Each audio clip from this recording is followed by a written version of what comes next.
Hello students, I am S.B. Thakur, known as Thakur Sir in Delhi. I am member of Indian Association of Physics Teachers, IAPT. I have been teaching physics for 35 years. बच्चों, आज मैं आपको 12 class के लिए कुछ tips देने जा रहा हूं जिसको थोड़ी अच्छी तरह से आप समझ लें। 12 क्लास में आप बोर्ड एग्जाम देंगे। बोर्ड एग्जाम में 90% या उससे ऊपर जब मार्क्स आते हैं तो लोग सेटिस्फाइड होते हैं, खुश होते हैं। अब ये कैसे हो सकता है? साथ में बच्चे आईआईटी देते हैं, नीट देते हैं, उसमें भी एक अच्छा रैंक आवे, तो ये कैसे हो सकता है? इसके लिए फिज़िक्स को हम किस तरह से पढ़ें, इस बात पर आप थोड़ा ध्यान दे देंगे। मैं आपको फुल नोट्स तैयार कराऊंगा, कुछ बोर्ड पे लिखकर और कुछ बोलकर। आपको नोट्स में कोई एडिशन सब्ट्रैक्शन नहीं करनी है। अपने रिजल्ट के बारे में इतना ही बोल सकता हूं कि 99% कॉमन रिजल्ट है हमारे पास। अब ये कैसे संभव होता है? एनसीईआरटी की बुक को खुद से सॉल्व करने से होता है। कोई बहुत बड़ी बात नहीं है। यदि एनसीईआरटी की बुक, फिजिक्स की बुक को आप खुद से 80% to 90% यदि आप सॉल्व कर पाते हैं तो आपको बोर्ड में, सीबीएसई बोर्ड में 90% के ऊपर मार्क्स आएंगे। अब ये खुद से सॉल्व कैसे कर सकते हैं? तो उसके लिए मैं आपको टूल्स एंड टेक्निक्स देने जा रहा हूं, जिसमें मेथड्स होंगे, कॉन्सेप्ट्स होंगे, स्टेप्स होंगे। आप उसको देख करके और जो मैं पढ़ाऊंगा आपको, जो नोट्स तैयार कराऊंगा मैं आपको, उसको दोनों को एक साथ रख करके आप पूरी फिजिक्स में कोई भी चैप्टर में किसी भी बुक के प्रॉब्लम को मैच करिएगा। मतलब जो मेरे टूल्स एंड टेक्निक्स में होंगे मेथड्स, और जो नोट्स में होंगे मेथड्स, कॉन्सेप्ट्स, उसको अपनी प्रॉब्लम के साथ मैच करिए। देखिए कि प्रॉब्लम में जो वर्ड्स हैं, जो लैंग्वेज हैं, वो हमारे नोटबुक में कहां पर मिल रहा है। उसके बाद आप उसको देखिए, उसको देख करके प्रॉब्लम को आप सॉल्व करिए। गारंटी है मेरी 100% प्रॉब्लम सॉल्व होगा आपसे। अब मैं ले रहा हूं 3 स्टेप्स। इस 3 स्टेप्स को पहले देख लीजिए, फिर मैं टूल्स एंड टेक्निक स्टार्ट करूंगा। होल फिजिक्स के लिए, 12 की होल फिजिक्स के लिए, कोई बच्चा 11 में पढ़े हों, कोई बच्चा 11 में कम पढ़े हों, दोनों मोर देन 90% प्रॉब्लम एनसीईआरटी की सॉल्व खुद से कर सकते हैं। और भी यदि सॉल्व करना चाहें बुक्स, जो स्टैंडर्ड बुक्स हैं, नीट के लिए हैं, आईआईटी के लिए हैं, आप उसको सॉल्व करेंगे, वो भी सॉल्व होंगे सारे। लेकिन इसके लिए 3 स्टेप्स मैं आपको दे रहा हूं, उस पर गौर कर लीजिए पहले। यही 3 स्टेप्स आप लेते रह जाइए प्रॉब्लम्स के अंदर। तो क्या है 3 स्टेप्स? सबसे पहला स्टेप हमारा है, आप जो कुछ मैं पढ़ाऊंगा, कुछ बोल करके, कुछ लिख करके, आप उसको अपनी नोटबुक में कॉपी करिए। अब जो समझाने के लिए बोलूंगा वो नहीं, जो मैं बोल दिया करूंगा, ये हमारा टॉपिक है, इसका ये डेफिनेशन है, इसका ये डेरिवेशन है, उसको लिखिएगा। अब सारी कॉन्सेप्ट्स जितने भी होंगे चैप्टर से रिलेटेड, वो मैं आपको कराऊंगा। और आपका काम है, पहला स्टेप आप उसको नोट कर लीजिए।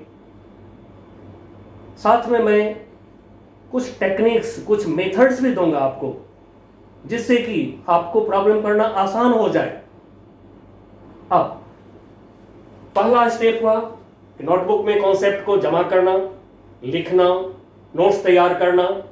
दूसरा स्टेप है कि किसी भी प्रॉब्लम को एक बार पढ़िए और उसमें जो डेटा है, यानी कि गिवन फिजिकल क्वांटिटी क्या है और नॉन फिजिकल क्वांटिटी है, मतलब हमें क्या चाहिए, क्या फाइंड करना है और क्या दिया हुआ है, उसको आप नोट करिए अपने नोटबुक पर। प्रॉब्लम करने के समय नोटबुक पर पहले गिवन फिजिकल क्वांटिटी और नॉन फिजिकल क्वांटिटी को नोट करिए। उसके बाद आप जो कॉन्सेप्ट्स ले रखे हैं, जो कॉन्सेप्ट्स लिख रखे हैं नोटबुक में, उसको मैच करिए आप, और पक्का मैच करेगा, ये मैं 100% आपको एश्योर कर रहा हूं। मैच करके आप उस कॉन्सेप्ट को यूज करिए, देखिए प्रॉब्लम आराम से सॉल्व होगा। यदि थोड़ा सा भी दिक्कत होने लगे, थोड़ा सा भी यदि दिक्कत होने लगे, तो आप एक स्टेप और ले लीजिए। ये स्टेप थर्ड स्टेप है, लास्ट स्टेप। अब इसमें क्या करिए, आप प्रॉब्लम को एक बार पढ़ते हुए और एक फिगर ड्रॉ कर लीजिए अकॉर्डिंग टू द प्रॉब्लम। जितनी बातें गिवन हो उसको फिगर पे डाल दीजिए, जितनी बातें अननोन हो उसको भी फिगर पे डाल दीजिए। डालने के बाद फिर से आ जाइए स्टेप 1 में, यानी कि जो आपने कॉन्सेप्ट, टूल्स एंड टेक्निक्स जो आपने नोटबुक में नोट कर रखा है, उससे आप प्रॉब्लम को मैच करिए और मैच करके देखिए, बहुत मजे से प्रॉब्लम सॉल्व होगा, कोई दिक्कत नहीं आवेगा। तो चलिए बच्चों, मैं आपको अब टूल्स एंड टेक्निक्स पहले दे देता हूं, फिर मैं इलेक्ट्रोस्टैटिक्स से चैप्टर की शुरुआत करूंगा, जिससे कि हर बच्चे, जितने भी बच्चे हैं, वो सब के सब सारे प्रॉब्लम एनसीईआरटी की सॉल्व करें, या फिर और भी जो आईआईटी नीट के लेवल की बुक है उसको सॉल्व करें। और बच्चों, बुक को सॉल्व करिएगा, बुक सॉल्व हो जाए उसके बाद आप कोई असाइनमेंट्स वगैरह को करना चाहें तो करिए, लेकिन पहले बुक करिए, ठीक है, और पहले एनसीईआरटी करिए, उसके बाद ही कोई दूसरी बुक को ट्राई करिए आप। चलिए, तो क्या है tools and techniques? Tools and techniques, tools and techniques in physics for class 12 और क्लास 12। अब आपने क्लास 11 में यूनिट वेक्टर्स पढ़ा होगा। यूनिट वेक्टर आप जानते हैं, बिल्कुल जानते होंगे, फिर भी मैं लिख रहा हूं क्योंकि मैं एक चेन बनाऊंगा, जिस चेन के अंदर सारे के सारे पूरे फिजिक्स हमारे आ जाएंगे। तो फिर सबसे पहले मैं लेता हूं यूनिट वेक्टर।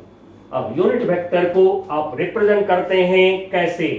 ए cap, B cap, N cap, etcetera. Unit vector की मैग्नीट्यूड यानी कि मॉडुलस इक्वल टू 1 होता है। Modulus of vector is magnitude of vector equal to 1 होते हैं। It is unitless, it is unitless, इसके पास में यूनिट नहीं होते हैं, यूनिटलेस होता है यूनिट वेक्टर। अब यूनिट वेक्टर कभी हमें प्रॉब्लम में मिलते हैं, कभी हमें जरूरत होता है, तो फिर वहां पर हम क्या करें? तो यदि हमें जरूरत है यूनिट वेक्टर का, तो फिर a unit vector equal to a given vector divided by magnitude of that vector. जैसे हमें चाहिए A cap unit vector, now this equal to A any vector divided by its magnitude कर दिया, आपको मिल जाएगा यूनिट वेक्टर। मैं इसको equation 1 suppose कर रहा हूं, क्रॉस मल्टीप्लाई कर लीजिए, तो any vector A equal to होगा magnitude of A into A cap, equation number 2।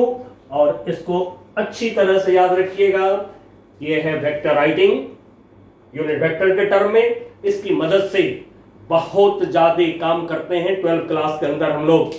Now अब हमारे पास में 3 स्टैंडर्ड यूनिट वेक्टर हैं जो ऑलरेडी आप जानते हैं। स्टैंडर्ड यूनिट वेक्टर कौन कौन है? आई कैप, जे कैप एंड के कैप। अब जैसा कि आपको पता है, स्टैंडर्ड 3 स्टैंडर्ड कर दें, 3 स्टैंडर्ड यूनिट वेक्टर्स। अब ये 3 स्टैंडर्ड यूनिट वेक्टर्स जो हैं ये हैं हमारे X axis, Y axis, Z axis. अब ओरिजिन पर कोई भी वेक्टर की ड्राइंग करनी है तो ओरिजिन पर ड्रॉ करा हमने आई कैप अलोंग एक्स एक्सिस, जे कैप अलोंग वाई एक्सिस, और वेक्टर की लेंथ वेक्टर के मैग्नीट्यूड के डायरेक्टली प्रोपोर्शनल होता है, मतलब बड़ा वेक्टर के लिए बड़ा लाइन, छोटा वेक्टर के लिए छोटा लाइन। अब ये वेक्टर की मैग्नीट्यूड है 1, इसका भी मैग्नीट्यूड है 1, तो ये लेंथ और ये लेंथ सेम रखिए। फिर के कैप हम ले रहे हैं यूनिट वेक्टर, इसका भी मैग्नीट्यूड है 1, एंड सो ये हो गया 3 standard unit vector I cap, J cap, K cap along X axis, Y axis, Z axis.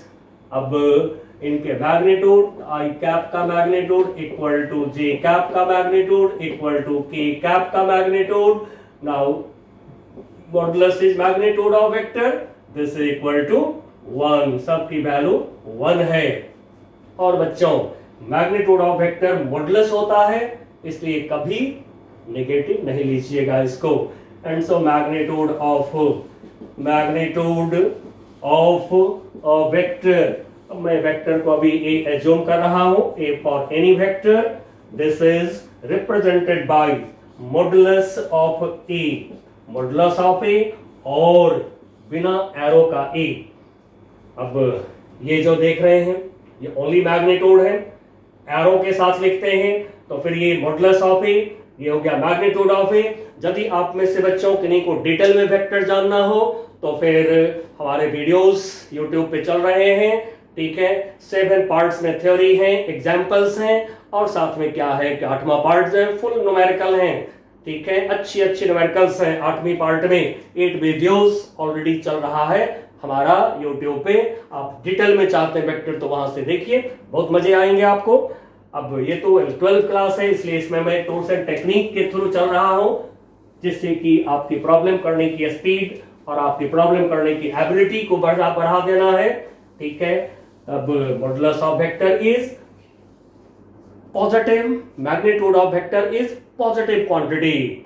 Now अब हम ले रहे हैं पोजीशन वेक्टर। पोजीशन वेक्टर क्या होता है? पोजीशन वेक्टर हमें किसी मैं इसको आर से डिनोट कर रहा हूं, सिंबल तो कुछ भी ले सकते हैं, तो पोजीशन वेक्टर आप बोलते हैं उन सारे वेक्टर्स को जो एक पर्टिकुलर पॉइंट का पोजीशन बताता है। लिया हमने एक पॉइंट P, अब इस पॉइंट का P का हमें पोजीशन बताना है। मैंने अभी लिया 1 2 3 लाइन, बट मैंने XYZ नहीं लिखा है। क्यों नहीं लिखा है इसको भी बता दे रहा हूं कि हम इसका नाम XYZ तीनों में से कोई भी रख सकते हैं। हम इसका नाम XYZ तीनों में से कोई भी नाम दे सकते हैं। तो फिजिक्स में 1 लाइन 1 एक्सिस होता है, नाम आपको रखना है। तब है कि जनरली आप 9th क्लास से इसको X एक्सिस, इसको Y एक्सिस लेते आ रहे हैं। ये जो देख रहे हैं ऐसे प्लेन में नहीं है, एक्चुअली ये जो लाइन देख रहे हैं ये ऐसे है, खड़ा है। तो when 3 lines are mutually perpendicular, वो 3 एक्सिस होते हैं। इसलिए जब कभी 3D में काम करेंगे तो क्या करिएगा, 2 एक्सिस परपेंडिकुलर दिखा करके, ये जो थर्ड एक्सिस है, ये थर्ड एक्सिस ऐसे नहीं है, प्लेन में नहीं है, ये ऐसे खड़ा है, ऐसे खड़ा है ये प्लेन पर। अपनी नोटबुक पर आप अपने पेन को खड़ा कर दीजिए, ये हो गया जेड एक्सिस हमारा। तब है कि एयर में जगह नहीं होता है तो लोग रफली इसको टिल्ट कर देते हैं। अब मैं नोमेनक्लेचर कर रहा हूं, नाम रख रहा हूं इसका XYZ, नहीं किसी ने नाम रख दिया ZXY, वो भी ठीक है। नहीं किसी ने नाम रख दिया YXZ, वो भी ठीक है। चलिए अब ओरिजिन से गिवन पॉइंट P तक एक वेक्टर हम ड्रॉ करते हैं। This vector shows actual position of point P, so this is called position vector. तो फिर प्रॉब्लम करने के समय आप ओरिजिन से गिवन पॉइंट P तक एक वेक्टर ड्रॉ कर लीजिएगा, इसकी लेंथ देख लेंगे, इसका डायरेक्शन देख लेंगे, ये हो गया हमारा पोजीशन वेक्टर। अब जैसा कि हमने बात किया, डायरेक्शन की बात किया हमने, तो वेक्टर में डायरेक्शन बहुत इंपॉर्टेंट होता है। डायरेक्शन निकालने के समय आपको 2 बात का ध्यान रखना पड़ेगा। यदि एक्सिस हमारे पास में है तो एक्सिस के टर्म में देंगे हम डायरेक्शन, नहीं यदि ईस्ट वेस्ट और साउथ है तो उसके टर्म में हम देंगे डायरेक्शन। तो डायरेक्शन ऑफ अ वेक्टर, एक वेक्टर की डायरेक्शन। सबसे पहली बात तो है it is given by an angle formed by the vector with a certain straight line or axis। तो डायरेक्शन के लिए आप एक वेक्टर का एक एंगल निकालेंगे। Direction is given by an angle, एक एंगल से आपको डायरेक्शन बताना है। फॉर्म्ड बाय द वेक्टर, जो भी वेक्टर है उसने जो एंगल फॉर्म किया किसके साथ, with a certain straight line, एक डेफिनेट स्ट्रेट लाइन, एक फिक्स स्ट्रेट लाइन के साथ जो वेक्टर एंगल बनाता है वो वेक्टर का डायरेक्शन कहलाता है। और यदि आपके पास में एक्सिस दे दिया तो फिर आपको स्ट्रेट लाइन जो है वो एक्सिस हो गया आपका। एक्सिस के साथ आप एंगल देख लीजिए वेक्टर ने कितना एंगल बनाया। जैसे ये हुआ हमारा, हमेशा ओरिजिन पर वेक्टर ड्रॉ करना है आपको, ये ध्यान रखिएगा। Always vector is drawn at origin, ये आपको ध्यान रखना है। अब लिया हमने एक वेक्टर, ये लिया ए, एनी वेक्टर। अब ए वेक्टर का हमें डायरेक्शन बताना है तो हम एक्स एक्सिस से एक एंगल लिया थीटा। अब ये थीटा एंगल से हम वेक्टर ए का डायरेक्शन बोल सकते हैं vector A is at angle theta with X axis. ये हो गया डायरेक्शन ऑफ वेक्टर ए। अब बच्चों डायरेक्शन निकालने के बाद आप एंगल की जांच करते रहिएगा हमेशा। क्यों?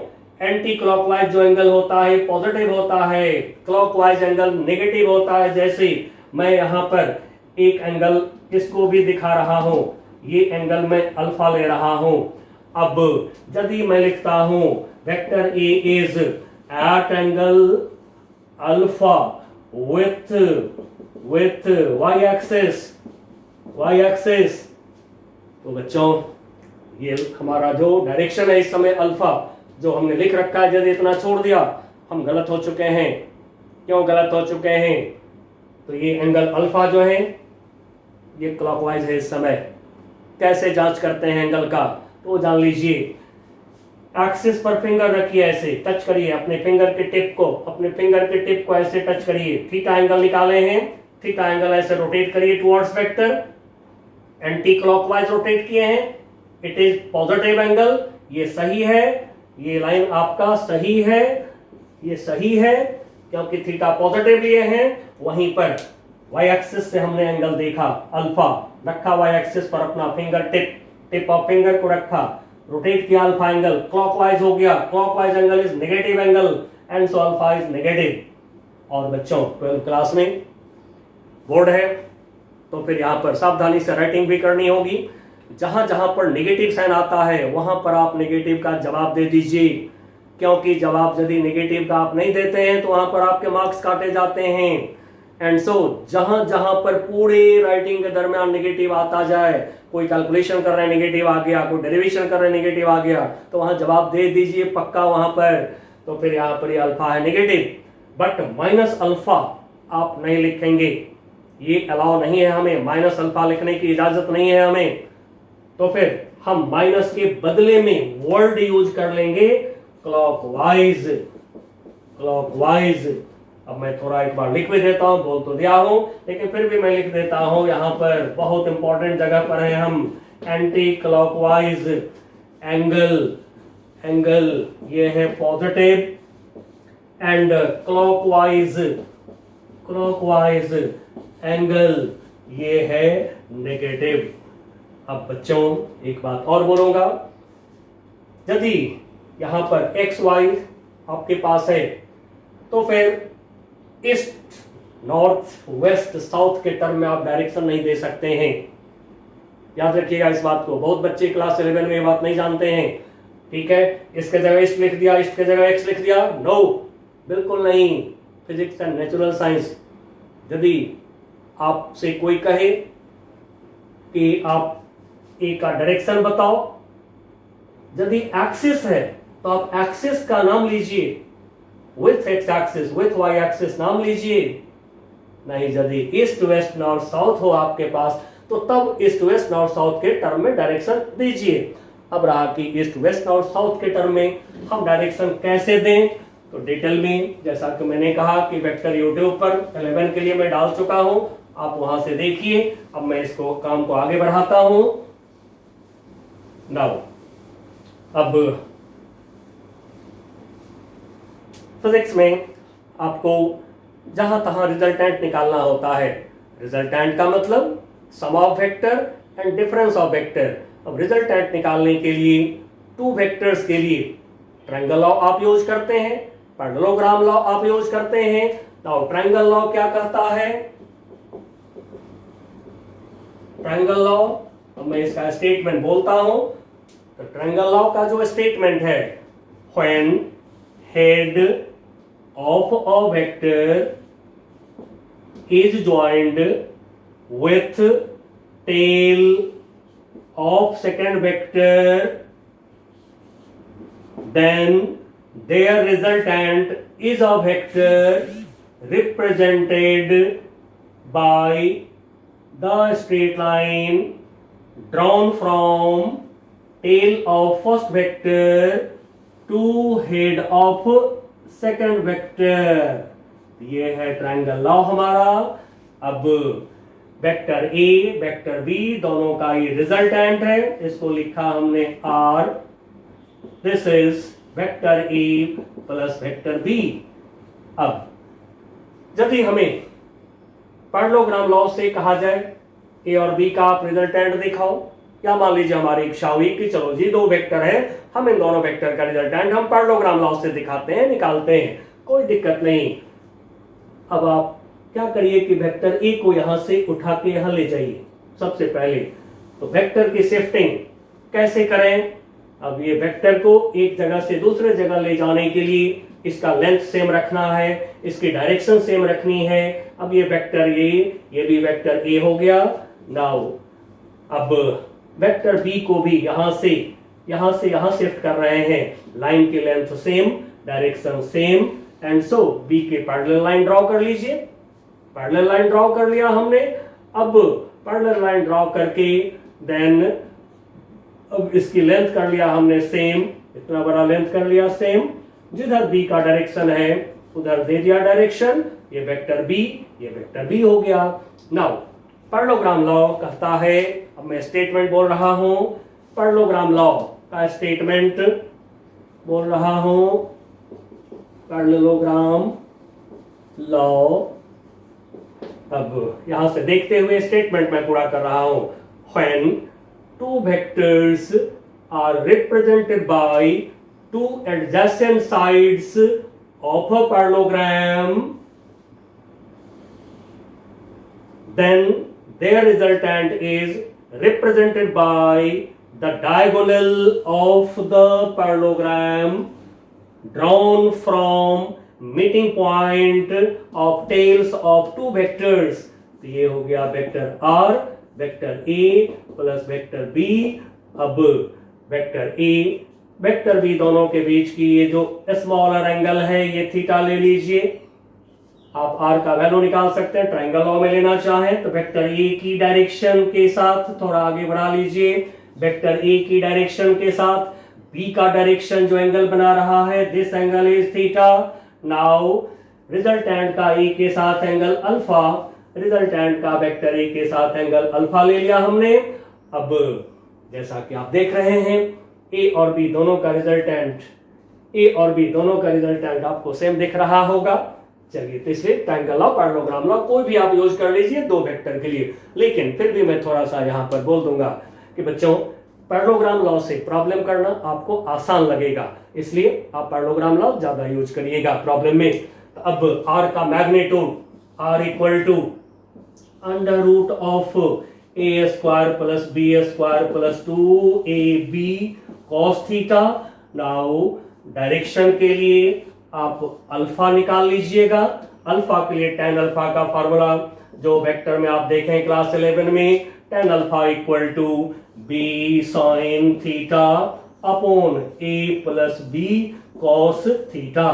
तो इस तरह से आप लिख करके अल्फा इक्वल टू निकाल लेंगे, because alpha is direction of vector. Alpha की वैल्यू निकाल करके और देन आप बोल लेंगे विथ वेक्टर ए। तो ये था टू वेक्टर्स का रिजल्टेंट निकालना, ट्रायंगल लॉ, पैरेललोग्राम लॉ। अब यदि बहुत सारे वेक्टर आ गया तो रिजल्टेंट हम कैसे निकालेंगे उसका, तो उसके लिए आपको मैं सिखा देता हूं रिजोल्यूशन की मेथड। इसलिए कोई टेंशन नहीं, पूरे 12वीं के फिजिक्स में जहां भी इलेक्ट्रिक फील्ड में, मैग्नेटिक फील्ड में, जहां कहीं भी बहुत सारे आ गया वेक्टर, कोई चिंता नहीं, नोटबुक देखिए, प्रॉब्लम करिए। अब इसके लिए मैं लेता हूं रिजोल्यूशन ऑफ वेक्टर को ए से डिनोट कर रहे हैं along टू एक्सिस, यानी कि रेक्टेंगुलर कंपोनेंट्स यहीं पर, तो रेक्टेंगुलर कंपोनेंट्स और रेक्टेंगुलर कंपोनेंट्स जैसा कि आप क्लास 11 में सुने हैं, लेंथ और ब्रेथ से रेक्टेंगल बनता है। तो फिर टू एक्सिस के अलोंग एक वेक्टर का रिजोल्यूशन करेंगे तो वहां पे जो वेक्टर के पार्ट्स मिलेंगे आपको, पार्ट को कंपोनेंट कहते हैं, और वो जो टू कंपोनेंट होंगे आपके टू एक्सिस के अलोंग होगा, और टू एक्सिस से लेंथ ब्रेथ से रेक्टेंगल बन जाता है। इसलिए वेक्टर के पार्ट्स को, वेक्टर के कंपोनेंट्स को रेक्टेंगुलर कंपोनेंट्स लोग बोलते हैं। अब यहां पर सबसे पहली बात तो यह है कि जिस वेक्टर का रिजोल्यूशन करना है उस वेक्टर की टेल को रखिए ओरिजिन पर, हमेशा ओरिजिन से ही वेक्टर को ड्रॉ करिए। अब मैंने कहा कि एक्सिस का नाम तो आपके ऊपर डिपेंड है, जो रखना चाहे रख लीजिए, फिर भी जो आप करते आ रहे हैं बचपन से वो हम लोग कर लेते हैं। नाउ इसको बोल दिया एक्स एक्सिस, इसको बोल दिया वाई एक्सिस। लेकिन बच्चों अब मैं आपको थोड़ा सा क्लास 9 की बात करूंगा। क्लास 9 की बात इसलिए करूंगा कि आपको ये काम क्लास 9 में सिखा दिया हुआ है, बट आपने गौर नहीं किया होगा कभी। अब मैं दिखा देता हूं आपको। एक 9th क्लास के एक बच्चे से आप कहिए कि ये जो पॉइंट P है, वेक्टर के हेड को पॉइंट P सपोज करा, आप इसका कोऑर्डिनेट बताओ जी, तो बच्चा कहेगा x, y, यही कहेगा वो बच्चा आपको x, y। अब x और y क्या है, तो आप क्या करते हैं, पॉइंट P से परपेंडिकुलर ड्रॉ करते हैं। x एक्सिस पर जितना बड़ा लेंथ मिलता है इस लेंथ को आप x कोऑर्डिनेट बोलते हैं। y एक्सिस पर यहां से परपेंडिकुलर ड्रॉ करते हैं, जितने बड़े लेंथ मिलता है y एक्सिस पर आप इसको y कंपोनेंट बोलते हैं। बस। अब वेक्टर, जो वेक्टर ए लिया हमने, अब उसको थोड़ी इंपॉर्टेंस दे देते हैं, नहीं तो फिर यहां वेक्टर को हटा दें, यही रहेगा। यहां बी वेक्टर लिख दें, फिर भी यही रहेगा। सी वेक्टर लिख दें, यही कोऑर्डिनेट्स रहेंगे। तो वेक्टर का तो कोई इंपॉर्टेंस ही नहीं हुआ। तब खाली वेक्टर को इंपॉर्टेंस देने के लिए अब यहां पर देखिए मैं क्या करता हूं। यदि वेक्टर ए है तो ऐसे ए आप एक्स और वाई के साथ में लगा लीजिए। अब आप बच्चों क्या देख रहे हैं कि वेक्टर ए का कोऑर्डिनेट्स, वेक्टर ए के हेड का कोऑर्डिनेट्स एक्स, वाई हो गया।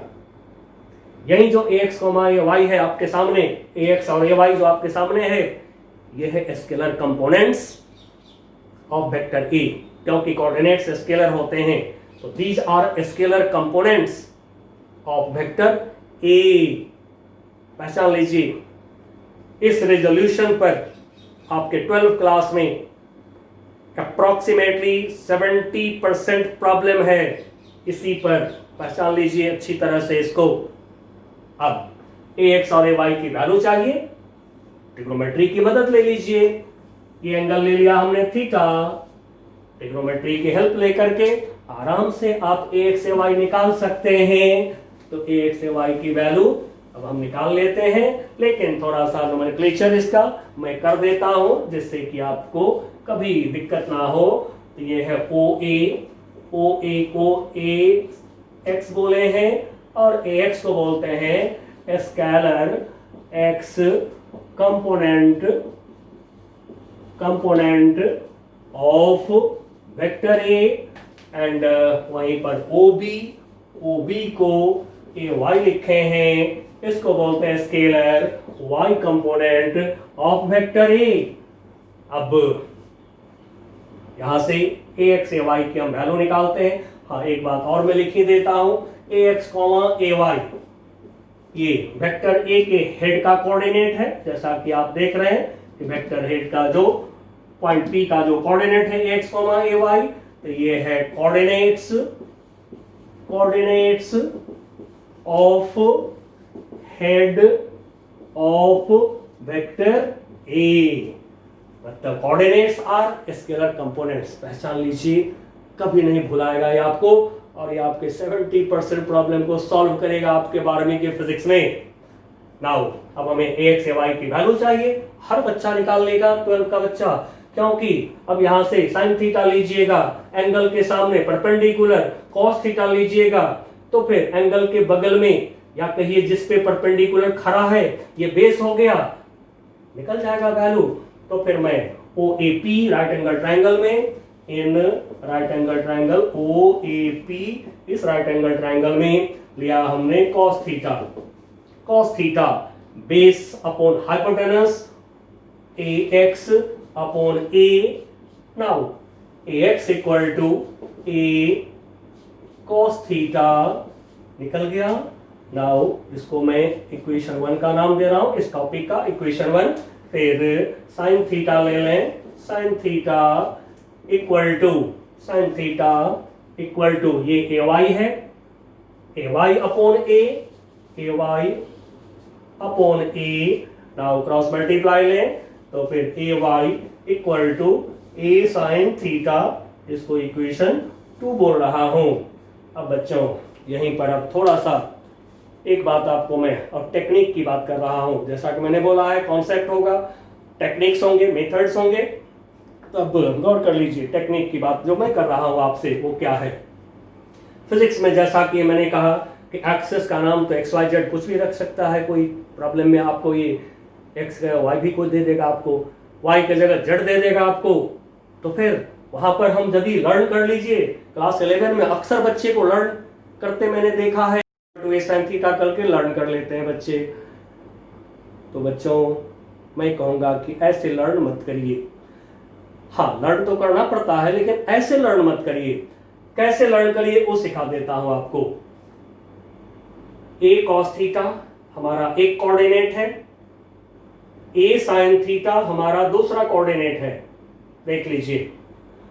अब आप ऐसे ही याद रख लीजिए कि वेक्टर का जिस एक्सिस से आपने एंगल देखा, एक वेक्टर का जिस एक्सिस के साथ आपने एंगल देखा, उस एक्सिस पर component A cos theta, and then perpendicular axis पर कंपोनेंट ए साइन थीटा।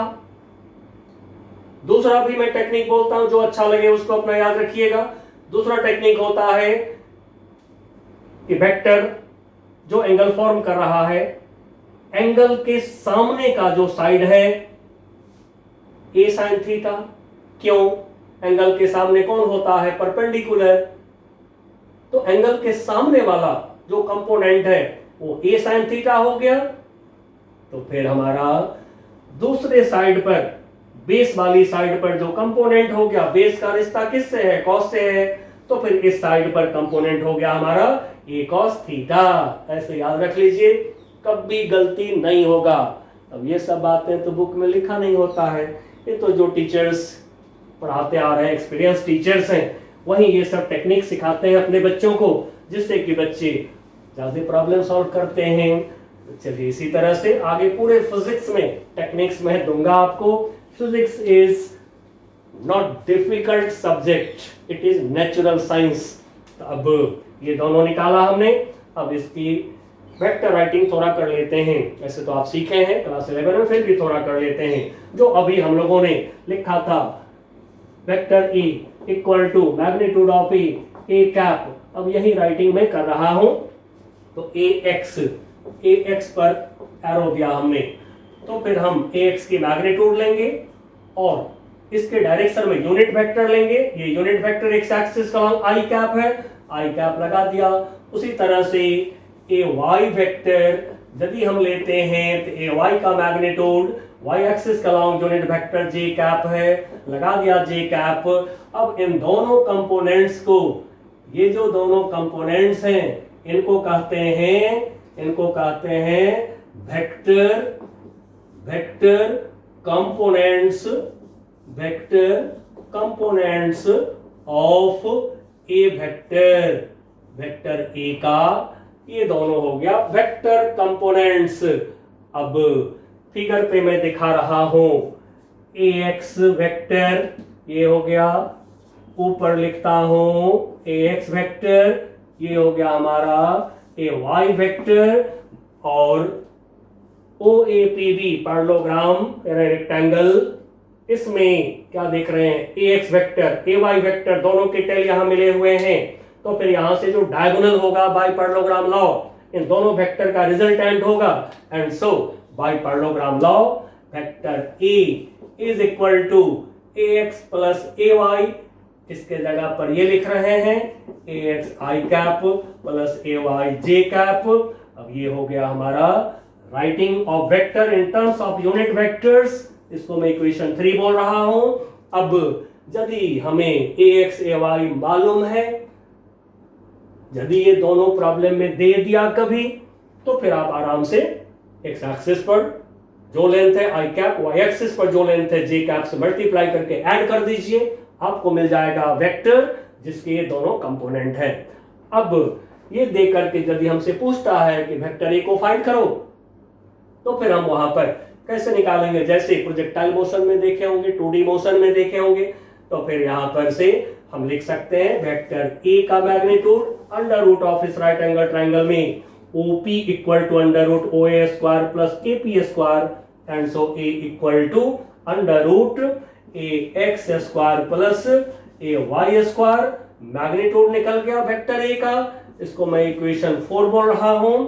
अब डायरेक्शन, तो डायरेक्शन के लिए आप 3 स्टेप्स ले लीजिए, और जैसा कि मैं बोला हूं कि थोड़ा सा भी कहीं पर वेक्टर में परेशानी आवे तो फिर हमारे सारे वीडियोस आप देखिए, आपका सारा दिक्कत वेक्टर का दूर हो जाएगा, ठीक है ना। 7 थ्योरीज एंड 8 न्यूमेरिकल, 8 वीडियोस हैं जिसमें सारा कॉन्सेप्ट है वेक्टर का।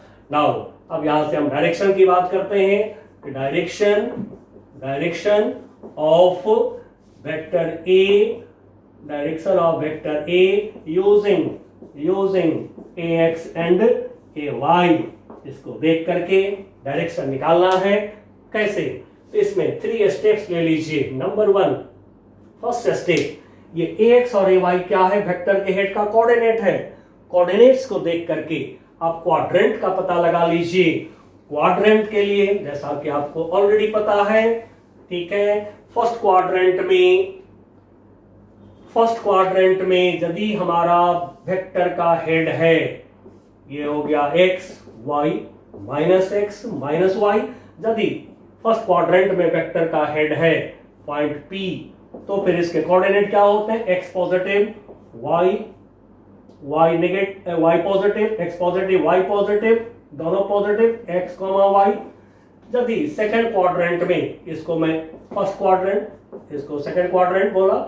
अब सेकंड क्वाड्रेंट में यदि कोई पॉइंट है P, इसका कोऑर्डिनेट क्या होगा, x नेगेटिव y पॉजिटिव, तो x negative y positive. Third quadrant में यदि पॉइंट होते हैं P, तो इसका कोऑर्डिनेट क्या होगा, x negative y negative minus x minus y। Fourth quadrant में यदि वेक्टर होता है तो x positive y negative, and so point P यदि आ गया फोर्थ क्वाड्रेंट में तो x माइनस y।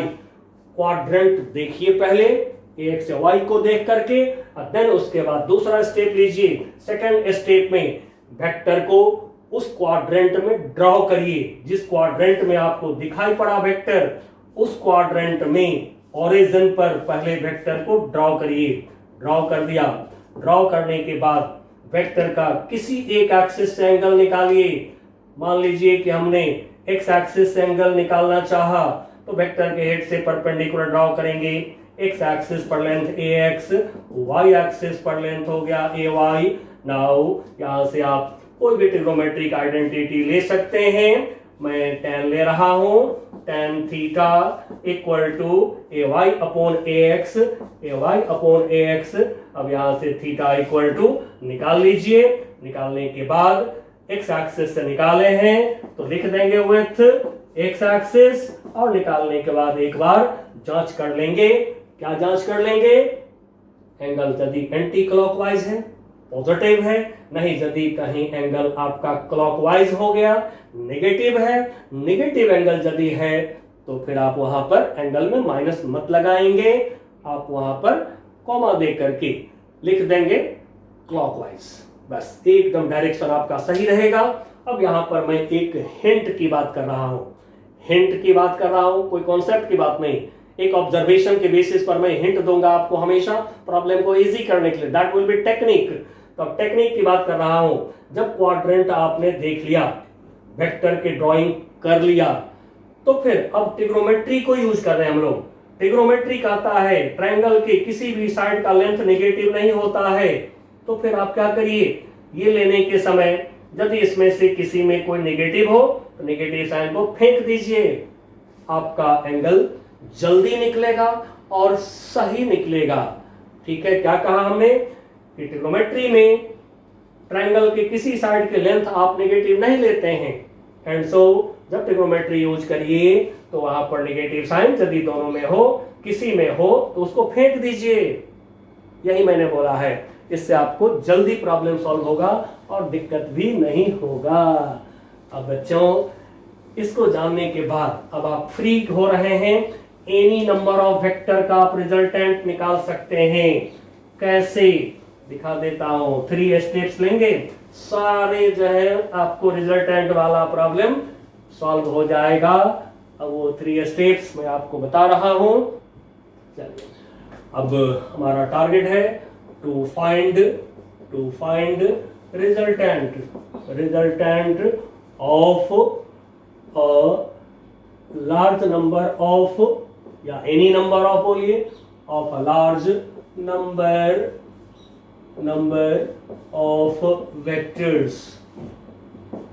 जैसे एक पॉइंट पर एक चार्ज लेंगे, इलेक्ट्रोस्टैटिक्स आ रहा है, बहुत सारे फोर्सेस काम करने लगे, कोई बात नहीं, आपको मैं स्टेप दे रहा हूं, इसको यूज करिएगा, यो आंसर निकलेंगे। तो फिर इसमें जो मैं यूज करूंगा ये होगा method of resolution, method of resolution of vector, इसको यूज कर रहा हूं। अब इसमें मैं स्टेप्स बना रहा हूं और मैं बोलते जा रहा हूं। First step, draw all vectors at origin of axis at given angles. Draw कर लिया वेक्टर को ओरिजिन पर, जो एंगल प्रॉब्लम में दिया उस एंगल पे वेक्टर को ड्रॉ कर लिया पहले ओरिजिन पर। Number 2, second, resolve all vectors in scalar components.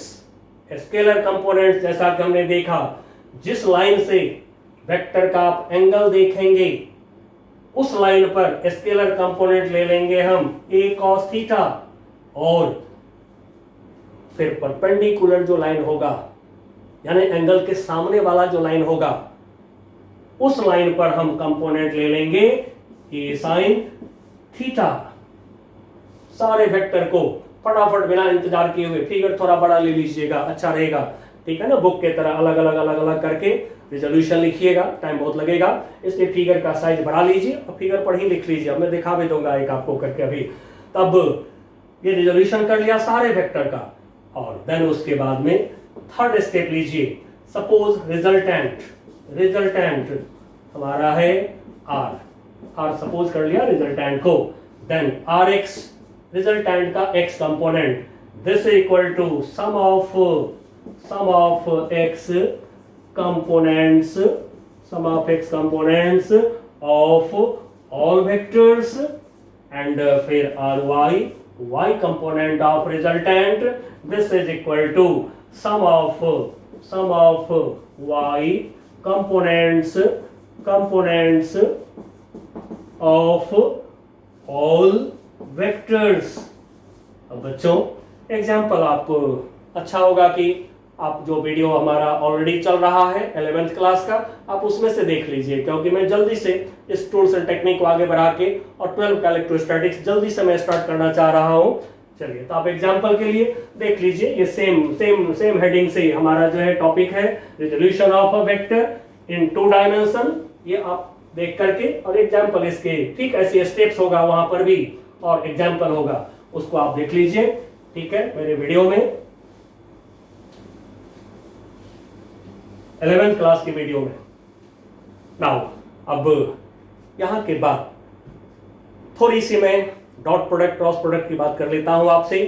ऐसे तो आपको पता है, लेकिन फिर भी मैं सारा टूल्स एंड टेक्निक दे करके नोटबुक पर आपको पूरी डिपेंडेंट कराते हुए और होल फिजिक्स आपसे सॉल्व कराऊंगा। तो फिर थोड़ा सा देख लें, dot product of 2 vectors, dot product of 2 vectors. जब हमारे पास में 2 वेक्टर्स होते हैं, vector A vector B, then उनके बीच का स्मॉल एंगल देख लीजिए। Now dot product of 2 vectors, vector A dot vector B, this equal to A B cos theta. फिर cross product, this is scalar, dot product of 2 vector is scalar. Now cross product of 2 vectors, अब ये होते हैं vector, इसको vector product भी बोलते हैं, vector product, because cross product of 2 vectors is vector. Similarly जैसे हमें क्रॉस प्रोडक्ट निकालना है, लिया हमने एक वेक्टर लिया हमने ए, दूसरा वेक्टर लिया हमने बी, दोनों के बीच के एंगल लिया हमने थीटा।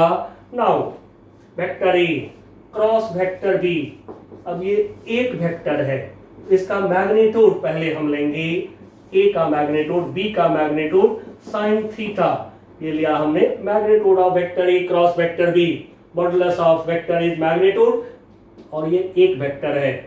नाउ अब इसको वेक्टर फॉर्म में लिख रहे हैं, वहीं यूनिट वेक्टर वाला राइटिंग कर रहे हैं। कौन सा राइटिंग कर रहे हैं? यूनिट वेक्टर वाला। तो वेक्टर ए को जैसे लिखे हैं मैग्नीट्यूड ऑफ ए कैप, यही राइटिंग अब मैं कर रहा हूं यहां पर।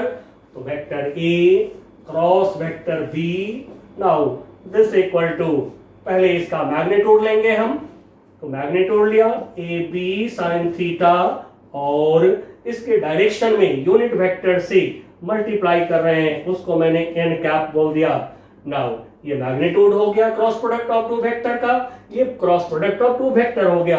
अब रहा कि where n cap is perpendicular to the plane and upward। अब देखिए जिधर होता है यूनिट वेक्टर, उधर होता है हमारा वेक्टर, तो vector A cross B is also perpendicular to the plane and upward. इसको मैं दिखा देता हूं, ऐसे पेन को पेपर पे खड़ा कर दिया, बोर्ड पे खड़ा कर दिया, देखिए ऐसे, ये है vector A cross vector B का direction perpendicular to the plane. अब ये डायरेक्शन कैसे दिखाएंगे? एयर में आ गया, तो फिर इसको रफली मैं दिखा देता हूं, ऐसे करके vector A cross vector B, ये हो गया हमारा। लेकिन बच्चों अपनी पेन को खड़ा करिएगा, क्रॉस प्रोडक्ट कभी भी आवे तो अपनी पेन को परपेंडिकुलर ऐसे खड़ा करिए। अब अपवर्ड कैसे हुआ? तो राइट हैंड थंब रूल इस पर हम लगा रहे हैं। वेक्टर ए से वेक्टर बी के तरफ अपने राइट हैंड फिंगर को कर्व करिए, स्मॉल एंगल से anti clockwise right hand finger को कर्व करिए। थंब किधर गया? अपवर्ड। तो राइट हैंड थंब रूल कहता है कि when right hand fingers are curved from first vector towards second vector through a small angle, keeping thumb erect, thumb एकदम सीधा होना चाहिए, then thumb indicates direction of cross product of two vectors। और आप फिर मैं वही कहूंगा कि जो 11 की वीडियोस हमारे वेक्टर में चल रहे हैं उसमें क्रॉस प्रोडक्ट में और डिटेल में पढ़ लीजिएगा ना। अब यहां के बाद मैं आपको बताने जा रहा हूं जो हमारे बुक्स में प्रॉब्लम्स हैं, उस प्रॉब्लम को अब मैं कैटेगरी में डिवाइड कर रहा हूं। अब वो कैटेगरी में डिवाइड हम कर रहे हैं कैसे? सबसे पहले आपको सामना करना है problem of force. Problem of force सबसे पहले आने वाला है, ठीक है। तो उसमें हमें ध्यान रखना है कि सबसे पहला शब्द हमारा है इक्विलिब्रियम। इक्विलिब्रियम, ये इक्विलिब्रियम वर्ड कभी भी आ जाए तो इक्विलिब्रियम का मतलब होता है एक्सीलरेशन इक्वल टू 0, ठीक है। अब वेक्टर फॉर्म में लिखे तो इधर भी वेक्टर देना होगा, या फिर इसी को मैं ऐसे लिख दूं इक्वल टू 0। जब एक्सेलरेशन होता है 0 तो एक्सेलरेशन तो 2 है। लीनियर मोशन में एक्सेलरेशन ए से डिनोट करते हैं, रोटेशनल मोशन में एक्सेलरेशन अल्फा से आप डिनोट करते आ रहे हैं। तो alpha angular acceleration, a linear acceleration, linear को ट्रांसलेशनल भी बोलते हैं, ट्रांसलेशनल एक्सेलरेशन इक्वल टू 0। तो कभी आपको इक्विलिब्रियम वर्ड मिल जाए प्रॉब्लम में तो फिर आप ये पहचान लीजिए। अब लीनियर इक्विलिब्रियम यदि ए 0 है तो इफ ए इक्वल टू 0 तो लीनियर इक्विलिब्रियम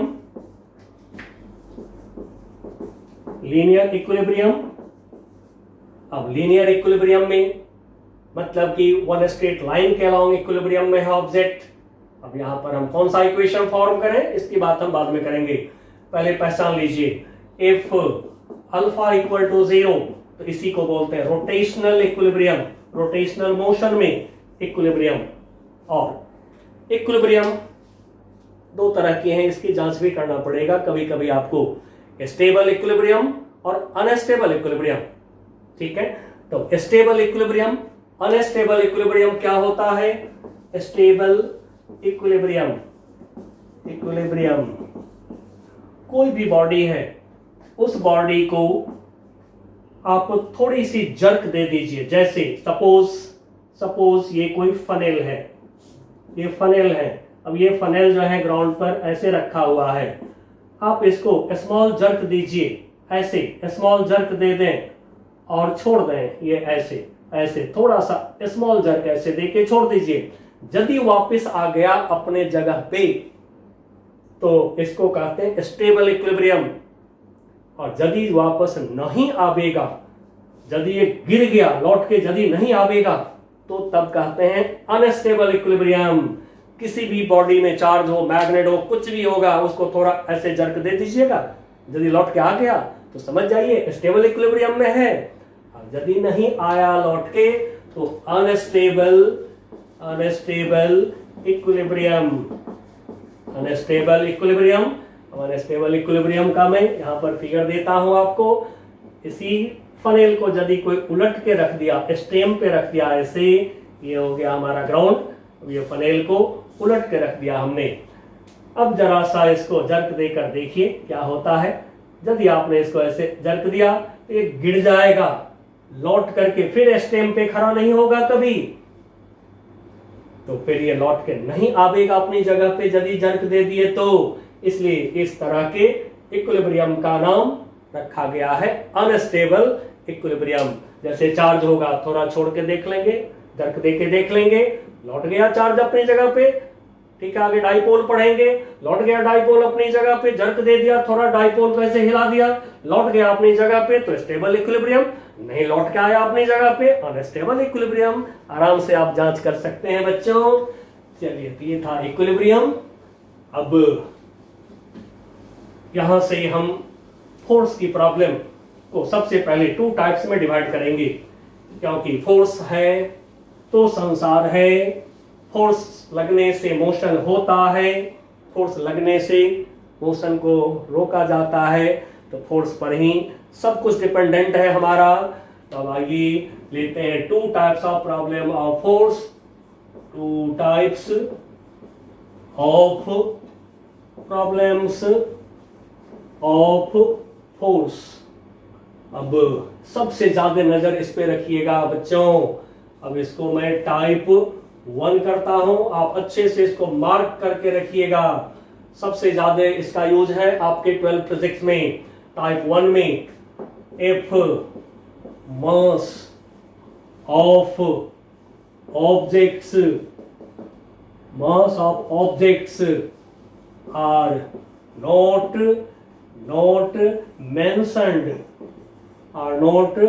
mentioned, मतलब कि मास जो वर्ड है ये यदि नहीं है, मास शब्द नहीं है प्रॉब्लम के अंदर, तो फिर ऐसे प्रॉब्लम को आप समझ लीजिएगा टाइप 1 प्रॉब्लम ऑफ फोर्स। अब हम यहां पर क्या करें, तो बच्चों एक चीज और बताऊंगा मैं आपको, डॉक्टर के लैंग्वेज में थोड़ा बताता हूं। डॉक्टर के हम जाते हैं तो क्या होता है, पहले डॉक्टर हमारा डायग्नोसिस करते हैं, पता लगाते हैं कि कौन सी परेशानी है, अब फिर उसके बाद सुटेबल मेडिसिन देते हैं। ये आप 12 में मेरी तरफ से याद रखिएगा। पहले प्रॉब्लम को डायग्नोज कर लीजिए, ठीक है ना, कि प्रॉब्लम में क्या है, क्या दिया हुआ है, क्या है।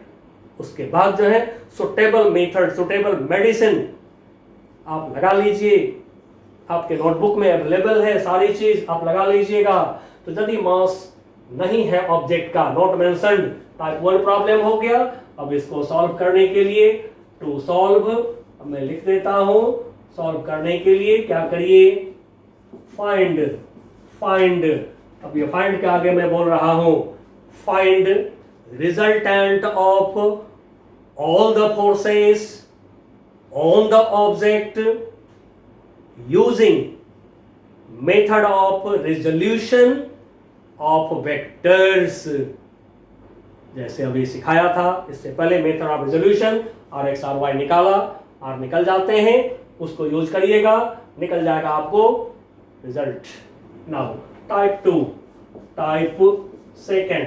अब ये टाइप सेकेंड प्रॉब्लम में if mass of object are mentioned, type second में if mass of objects are mentioned, पहली पहचान इसका। दूसरी पहचान है और problem demands A acceleration, B velocity, S displacement. ये इसकी पहचान दे रहा हूं, टाइप 2, टाइप सेकेंड। यदि प्रॉब्लम में ऑब्जेक्ट्स की मासेस गिवन है, या फिर प्रॉब्लम में बोल दिया कि आप ए निकालो जी, बी निकालो, एस निकालो, डिस्प्लेसमेंट निकालो, तो फिर ये जो प्रॉब्लम ऑफ फोर्स होगा हमारा, ये टाइप सेकंड में हम इसको समझेंगे। अब टाइप सेकंड में कैसे सॉल्व करें हम प्रॉब्लम को, तो इसको आप 3 स्टेप्स में ले लीजिएगा बच्चों, अपने आप सॉल्व हो जाएगा। अब ये 2 टाइप के प्रॉब्लम 50% है आपके बुक के अंदर, आपके सिलेबस के अंदर 50% यही 2 टाइप का प्रॉब्लम है। अब ये हो गया डायग्नोसिस हमारा, पहले डॉक्टर के लैंग्वेज में हमने डायग्नोज कर लिया पहले कि हमें क्या दिया हुआ है, क्या सब दे रखा है, और हमें अब क्या जरूरत है, क्या चाहिए। तब हम अप्लाई करते हैं कॉन्सेप्ट्स, यानी मेडिसिन अप्लाई करते हैं। तो पहला step, first step, draw all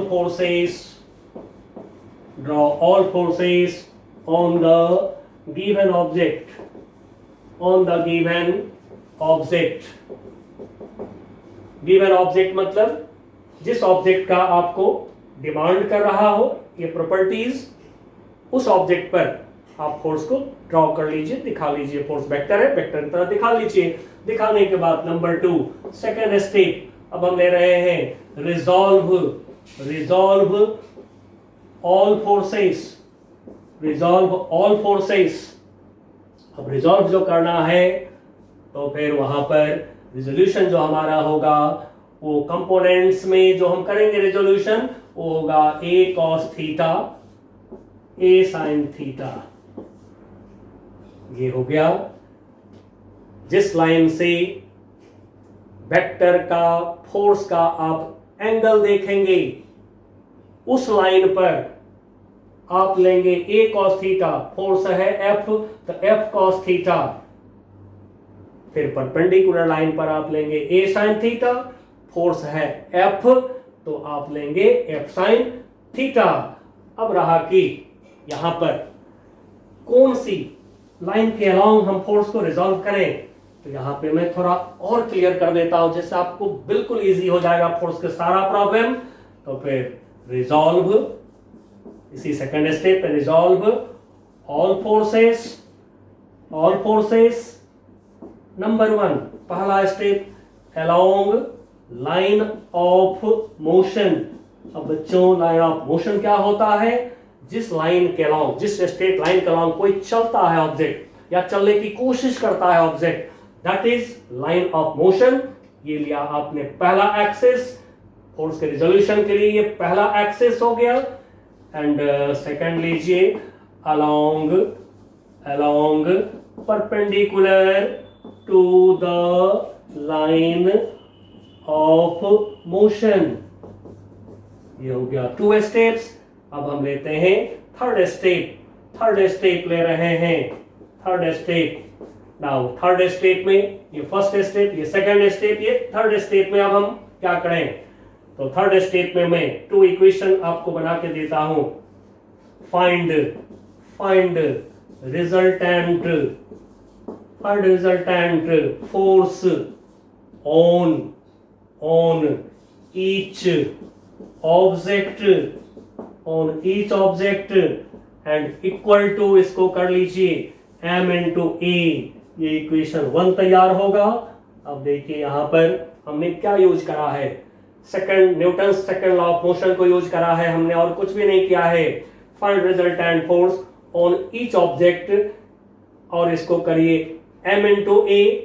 अब रहा कि किधर करें, तो थोड़ा सा मैं इसमें और वर्ड अटैच करता हूं, थोड़ा सा वर्ड अटैच करता हूं।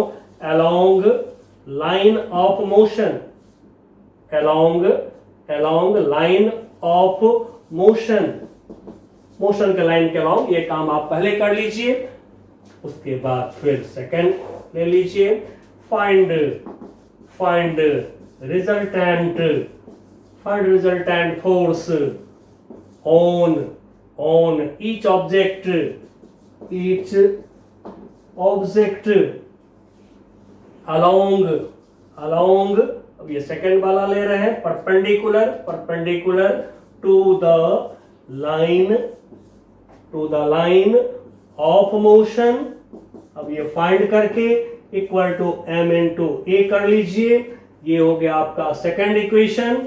बच्चों 2 इक्वेशन से ज्यादा 1 ऑब्जेक्ट के लिए बनता ही नहीं है।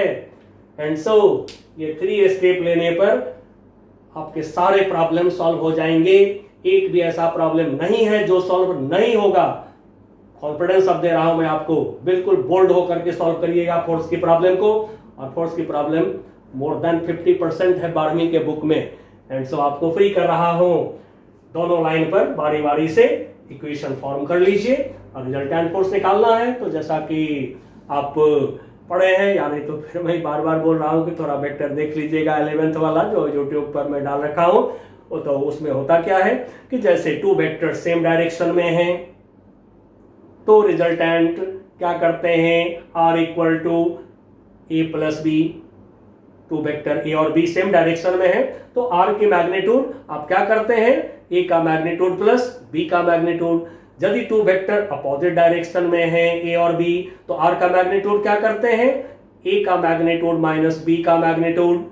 लेकिन जब माइनस करते हैं तो बड़े में से छोटे मैग्नीट्यूड को माइनस करते हैं। अब रिजल्टेंट किधर होता है, जब आप टू वेक्टर्स के मैग्नीट्यूड को माइनस करते हैं तो आपने पढ़ा है resultant is in direction of larger vector and so थोड़ा सा जांच कर लीजिएगा ये निकालने के समय कि रिजल्टेंट फोर्स जब निकाल रहे हैं तो बड़े फोर्स में से छोटे फोर्स को माइनस करिएगा हमेशा। जिधर बड़ा फोर्स होगा उधर होगा एक्सीलरेशन, क्योंकि रिजल्टेंट फोर्स के डायरेक्शन में एक्सीलरेशन होते हैं, वाइस वर्सा एक्सीलरेशन के डायरेक्शन में रिजल्टेंट फोर्स होता है। चलिए अब आपको फोर्स के लिए मैं बिल्कुल फ्री कर दिया हूं। अब फोर्स लगेंगे, मोशन होगा तो फिर वहां पर दो तरह की मोशन पॉसिबल है। कौन कौन से मोशन, या तो लीनियर मोशन होगा या रोटेशनल मोशन होगा। तब मैं पहले आपको लीनियर मोशन की बात कर देता हूं, ठीक है, फिर रोटेशनल मोशन की बात कर दूंगा। तो चलिए लीनियर मोशन पर हम बात कर लें। Linear motion of an object. अब ये जो लीनियर मोशन होंगे ये दो तरह से हो सकता है। If a acceleration is uniform, acceleration यदि यूनिफॉर्म है, ए कांस्टेंट है यदि, तो लीनियर मोशन स्ट्रेट लाइन का मोशन, वन डायमेंशन मोशन, सब एक ही नाम है, one axis one dimension, linear motion one dimensional motion. तो फिर ऐसी हालत में क्या करिए, तुरंत लगाइए equation v equal to u plus a t. Symbol वही मैं यूज कर दिया जो 9th में आप यूज करते हैं। Initial velocity u, acceleration e, velocity v at time t। Second equation s equal to u t plus half a t square.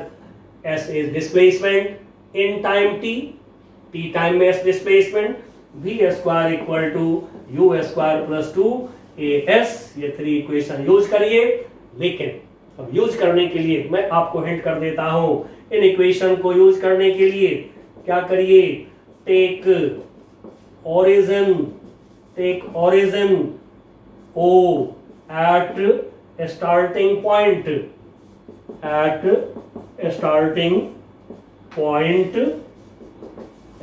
point and put values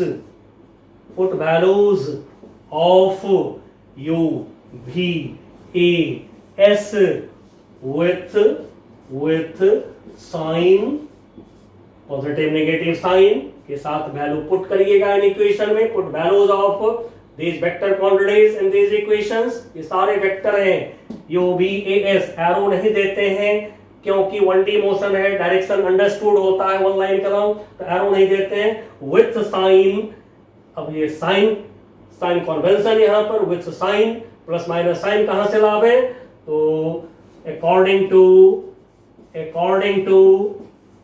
coordinate sign convention, coordinate sign convention जो आप already जानते हैं। Coordinate sign convention, X axis, Y axis, इधर लेते हैं minus x, इधर लेते हैं माइनस वाई। अब जैसा कि आप ऑलरेडी करते आ रहे हैं, इधर एक्स पॉजिटिव तो इधर एक्स नेगेटिव, इधर वाई पॉजिटिव तो इधर वाई नेगेटिव, करते आ रहे हैं, करते रह जाइए हमेशा के लिए, कोई दिक्कत नहीं। अब second type problem, if S v A are functions of T. अब ए जो है फंक्शन ऑफ पोजीशन भी होता है, फंक्शन ऑफ डिस्प्लेसमेंट भी होते हैं। ए तो फंक्शन, बेसिकली फंक्शन यदि हो गया ये टर्म, तो फिर यहां पर बिना इंतजार किए हुए आप तुरंत क्या करिए, कैलकुलस यूज कर दीजिए। Use calculus. अब बच्चों कैलकुलस का भी मैंने पूरी फुल कैलकुलस डिफरेंशिएशन इंटीग्रेशन मैंने डाल दिया है यूट्यूब के ऊपर। आप वहां से कैलकुलस सीख सकते हैं और यूज भी कर सकते हैं, बट थोड़ा सा यहाँ मैं लिख दूंगा ताकि आपको और इजी लगे नोटबुक में डिसाइड करने में, कभी दिक्कत ना आवे। तो ये मैं लिख भी रहा हूं, बट आप वहां से फॉर्मूला सब जो मैंने डाल दिया है वो सब आप नोट कर लीजिएगा। कैलकुलस वाली जो वीडियो हमारी गई है उससे नोट कर लीजिएगा। तो नाउ यूज कैलकुलस। अब कैलकुलस में दो ही इक्वेशन हमारे हाथ में होता है, एक होता है v equal to d s by d t. बहुत लोग जो है डिस्प्लेसमेंट को x भी लिखते हैं, तो dx बाई डी टी भी लिख सकते हैं आप। फिर acceleration a equal to dv by d t, dv by d t. यदि बच्चों यहाँ पर v के जगह पर इसको मैं रख दूं, ds बाई डी टी रख दो यदि यहाँ पे, तो d बाई डी टी और रख दिया यहाँ पे ds by d T, ds by d t यदि रख दिया तो फिर यहाँ पर ये हो जाते हैं, this is d2s upon dt square. अब ये जो आप यहाँ देख रहे हैं इसमें d और d स्क्वायर नहीं है, ठीक है। ये हुआ एक बार डिस्प्लेसमेंट का डिफरेंशियल कोएफिशिएंट और फिर ये हो गया दोबारा differential coefficient of displacement with respect to time. तो ये एक्सीलरेशन का ये दूसरा सिंबल है, इसको याद रखिएगा। कई बार जो है लोग इसको ऐसे भी लिखा करते हैं, मैं दूसरा भी सिंबल लिख देता हूं। यदि s के जगह पर कोई x लिख लें, डिस्प्लेसमेंट को x लिख लें, तो फिर यहीं a इक्वल टू हो जाएगा d2x by d t square हो जाएंगे। तो बच्चों मोशन के, लीनियर मोशन के दो ही टाइप होते हैं, या तो a यूनिफॉर्म है तो फॉर्मूला लगा लीजिए, या फिर यदि फंक्शन हो गया तो कैलकुलस लगा लीजिए और बोल्ड रहिए कि प्रॉब्लम पक्का सॉल्व होगा। Have confidence.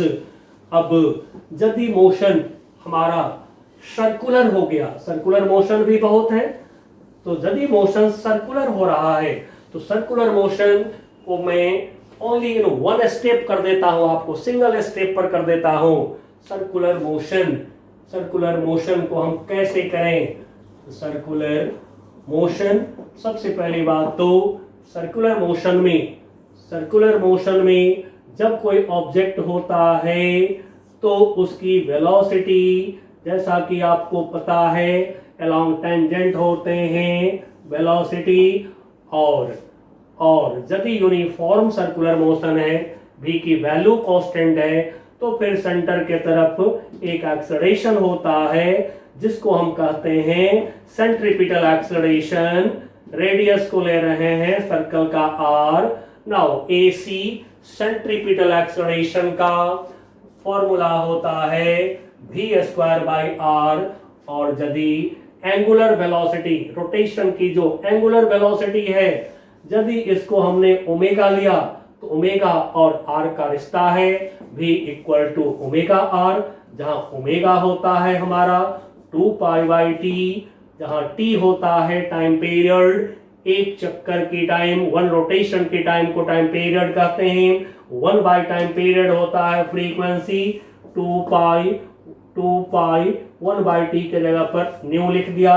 Now nu is frequency of revolution. इस तरह से t time period of revolution, एक चक्कर का टाइम, वन रिवॉल्यूशन का टाइम, यदि यहां पर रख दें हम v equal to omega R, तो यही हमारा हो जाएगा omega square are.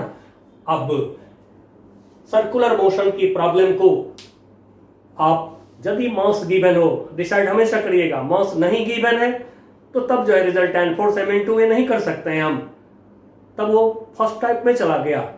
Now second type problem की बात कर रहा हूं, फोर्स की सेकंड टाइप प्रॉब्लम। यदि मास मालूम हो, मास गिवन हो, तो बिना इंतजार किए 1 सेकंड समझ लीजिए सर्कुलर मोशन की प्रॉब्लम हमारा सेकंड टाइप प्रॉब्लम हो गया फोर्स का। तो फटाफट ऑब्जेक्ट पर दिखाइए अपने फोर्सेस को, रिजॉल्व करिए फोर्स को along line of motion, perpendicular to line of motion. Resolve करने के बाद तुरंत आप आ जाइए सीधे थर्ड स्टेप पर आइए।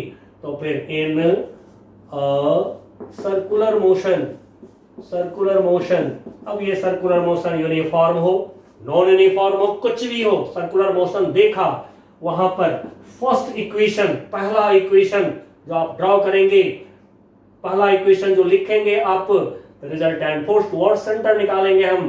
टुवर्ड्स सेंटर जो रिजल्टेंट फोर्स होगा हमारा, ये रिजल्टेंट फोर्स टुवर्ड्स सेंटर को सेंट्रीपिटल फोर्स बोलते हैं। रिजल्टेंट फोर्स टुवर्ड्स सेंटर को सेंट्रीपिटल फोर्स बोलते हैं। अब ये सेंट्रीपिटल फोर्स क्या होता है तो आपको पता है, सेंट्रीपिटल फोर्स रिजल्टेंट फोर्स है, तो फिर रिजल्टेंट फोर्स तो m into a होता है by Newton's second law of motion. And so centripetal force यदि हमें चाहिए तो फिर F equal to m into AC कर लेंगे बस। तब हम थर्ड स्टेप में जान रहे हैं फोर्स की प्रॉब्लम का, जो थर्ड स्टेप है, रिजल्टेंट फोर्स निकालेंगे, m into a करेंगे, लेकिन towards centre.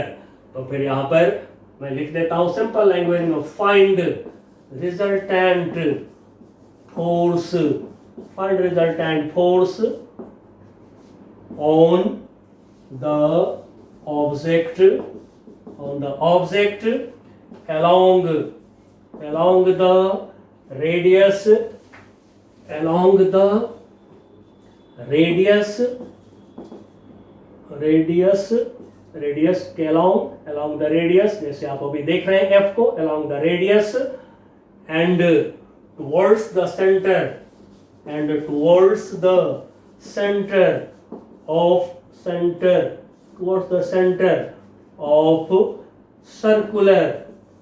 circular path and equal to, अब ये है फोर्स की प्रॉब्लम में जो मैं आपको सिखाया हूं 3 स्टेप्स, तो ये थर्ड स्टेप में ले रहा हूं, along perpendicular to line of motion।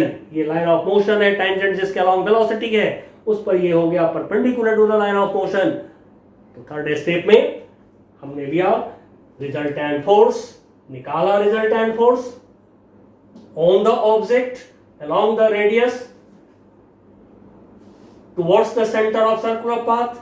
अब रिजल्टेंट फोर्स क्या होता है, m into AC।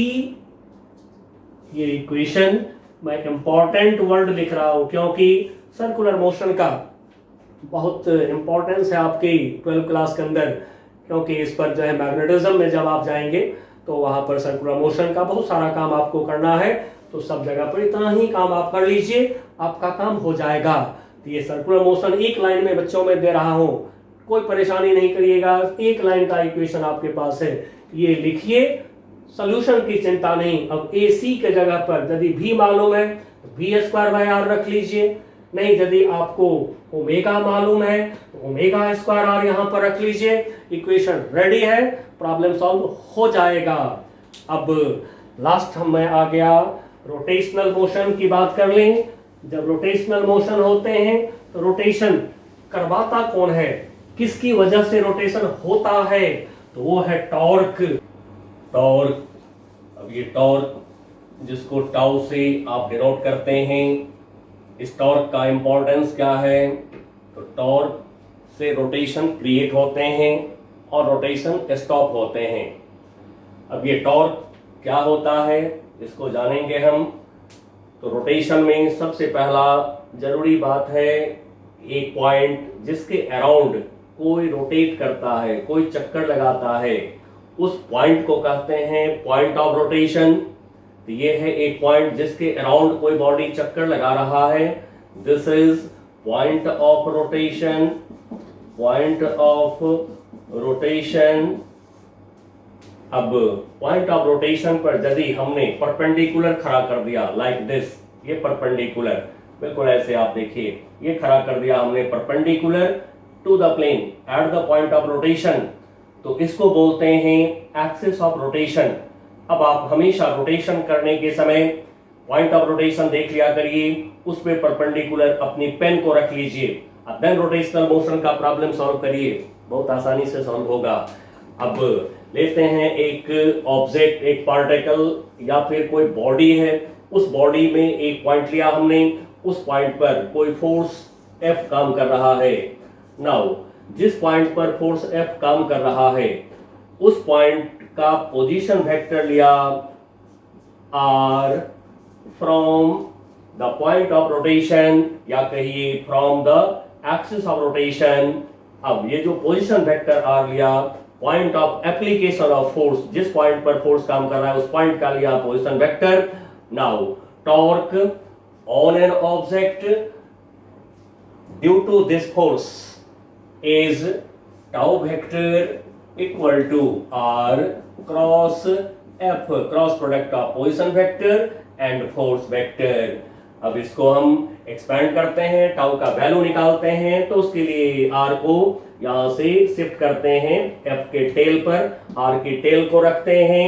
अब ये यहां से शिफ्ट किया हमने, जितना बड़ा r की लेंथ उतनी बड़ी लेंथ लिया, जिधर डायरेक्शन उधर डायरेक्शन दे दिया।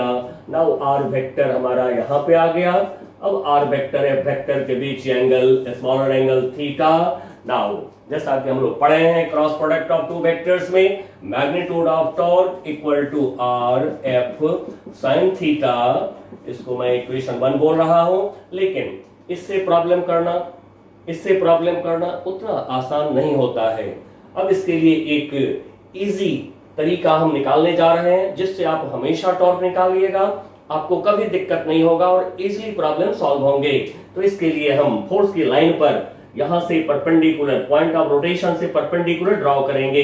अब यदि इधर हम परपेंडिकुलर डालते हैं तो नहीं होगा पॉसिबल, तो फोर्स की लाइन को बढ़ा लेंगे। जरूरत पड़ने पर फोर्स की लाइन को आगे पीछे बढ़ाइए, उस पर परपेंडिकुलर पॉइंट ऑफ रोटेशन से डालिए। तो फोर्स की लाइन को हमने पीछे बढ़ाया। अब यहां से परपेंडिकुलर हमें ड्रॉ करनी है। ये परपेंडिकुलर हमने यहां से ड्रॉ किया फोर्स की लाइन पर, ये परपेंडिकुलर हमने ड्रॉ करा। Now this angle is 90 degree.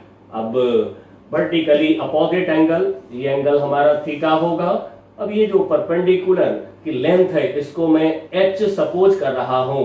अब साइन थीटा लेते हैं यहां से, तो साइन थीटा लेंगे, तो sine theta will be equal to h upon r। Now r sin theta equal to h। अब इक्वेशन 1 में पुट कर दीजिए r sin थीटा के जगह पर h, तो टाउ इक्वल टू आ जाएगा हमारा f इंटू h। अब आप इस फॉर्मूला से हमेशा टॉर्क निकालिए, आसानी से टॉर्क निकलेगा। बस फोर्स की लाइन को आगे पीछे बढ़ा करके और उस पर पॉइंट ऑफ रोटेशन से परपेंडिकुलर ड्रॉ करिए, और इस परपेंडिकुलर का लेंथ देख लीजिए अपना। Then magnitude of force into perpendicular distance of line of force from point of rotation. अब जब आप टॉर्क निकालेंगे, टॉर्क का डायरेक्शन चाहिए, तो यूजफुल डायरेक्शंस टॉर्क का और सारे एंगुलर वेक्टर का होता है क्लॉकवाइज एंड एंटी क्लॉकवाइज। अब आप इसकी जांच कैसे करेंगे, तो जांच सिखा देता हूं आपको। पॉइंट ऑफ रोटेशन जहां पर है, वहां पर क्या करिए, अपनी पेन का एक एंड पकड़ लीजिए ऐसे, और जो भी बॉडी हो, रॉड हो, रिंग हो, डिस्क हो, सिलेंडर हो, कुछ भी हो, उस बॉडी को सपोज कर लीजिए कि ये पेन हमारा बॉडी है। अब इस पर जिधर फोर्स लग रहा है, फोर्स को आप लगा लीजिए। दाईं तरफ यदि फोर्स हम लगाते हैं तो देखिए एंटी क्लॉकवाइज रोटेशन है। नहीं, यदि फोर्स मान लीजिए कि लेफ्ट के तरफ होता है, यदि फोर्स लेफ्ट के तरफ होता है, फोर्स लगाइए तो रोटेशन क्या देखा, क्लॉकवाइज हो रहा है। तो यदि एंटी क्लॉकवाइज रोटेशन आपने देखा तो टॉर्क को कहेंगे एंटी क्लॉकवाइज। यदि रोटेशन आपने देखा क्लॉकवाइज तो टॉर्क को भी बोलेंगे क्लॉकवाइज। अब सारे एंगुलर वेक्टर को, angular momentum, angular displacement, angular velocity, angular acceleration, सबको इसी तरह से जांच कर लीजिए।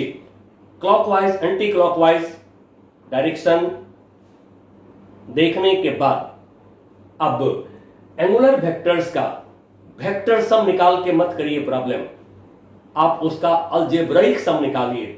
अब अलजेब्राइक सम के लिए हम क्या करें, तो यदि आपने एंटी क्लॉकवाइज डायरेक्शन में एंगुलर वेक्टर को, यानी कि torque, angular momentum, angular acceleration, angular velocity, angular displacement, ये पांचों वेक्टर को एंटी क्लॉकवाइज डायरेक्शन में यदि आपने लिया पॉजिटिव, तो क्लॉकवाइज डायरेक्शन में हम ले लेंगे उसको नेगेटिव, और साइन के साथ ऐड कर दीजिएगा। आप को मिल जाएंगे टोटल टॉर्क ऑन बॉडी। अब जिस डायरेक्शन में टॉर्क होगा उस डायरेक्शन में रोटेशन होता है, जैसा कि आपको पता है। अब यदि हमारे पास में कपल आ गया, अब कपल क्या होता है, तो कपल होते हैं, कपल ये सपोज एक रॉड है, ये रॉड को मिडिल पॉइंट पर हमने पाइवोटेड कर दिया। पाइवोटेड कर दिया मतलब क्या, एक कील लगा दिया, एक खूंटी लगा दिया हमने।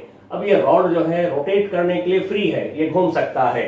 अब इसके एक एंड पर हमने लगाया फोर्स एफ, दूसरे एंड पर भी लगाया फोर्स एफ। अब देखिए ये फोर्स लगाने के बाद आप फील करेंगे पॉइंट ऑफ रोटेशन, यहां पर हमने पेन को पकड़ा, लगाया force F, anti clockwise rotation, फिर पॉइंट ऑफ रोटेशन पर अपने पेन के एक एंड को पकड़ा।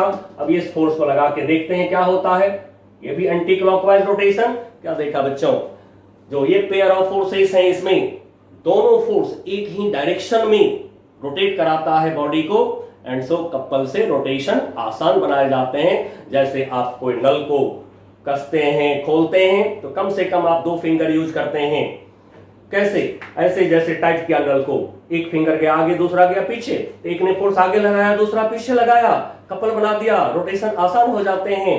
कभी आपने कोई बोतल का यदि कवर ढक्कन को यदि आपने टाइट किया या फिर आपने उसको खोला, वहां पर भी आप कम से कम 2 फिंगर यूज करते हैं, एक आगे जाता है, दूसरा पीछे जाता है, तो ये कपल बना देता है दोनों फोर्स मिलकर के, जिससे कि रोटेशन आसान हो जाते हैं और आसानी से आप ढक्कन को, कवर को टाइट करते हैं या फिर खोलते हैं। अब इस कपल को पहचान करने के लिए देखिए क्या है, 2 forces equal in magnitude, opposite in direction, their lines are parallel, they are acting at different points of a body। अब ये हो गया कपल। अब इस कपल का हमें चाहिए टॉर्क। यदि वेक्टर फॉर्म में आप लिखना चाहें एफ को, तो ये एफ लिखा, ये एफ लिखा, लेकिन ध्यान रहे कि 2 वेक्टर्स जब इक्वल एंड अपोजिट होते हैं, तो यदि एक को पॉजिटिव लेंगे तो दूसरे को नेगेटिव, ये पॉजिटिव तो ये नेगेटिव, ये पॉजिटिव तो ये नेगेटिव। चलिए मैं इसको ले रहा हूं नेगेटिव। नाउ दोनों फोर्स की लाइन पर एक परपेंडिकुलर ड्रॉ कर रहे हैं, एक फोर्स की लाइन, दूसरे फोर्स की लाइन, इस पे परपेंडिकुलर ड्रॉ कर रहे हैं। ड्रॉ किया, इस परपेंडिकुलर की लेंथ यहां से यहां तक लिया हमने L। अब ये L क्या है, this L is perpendicular distance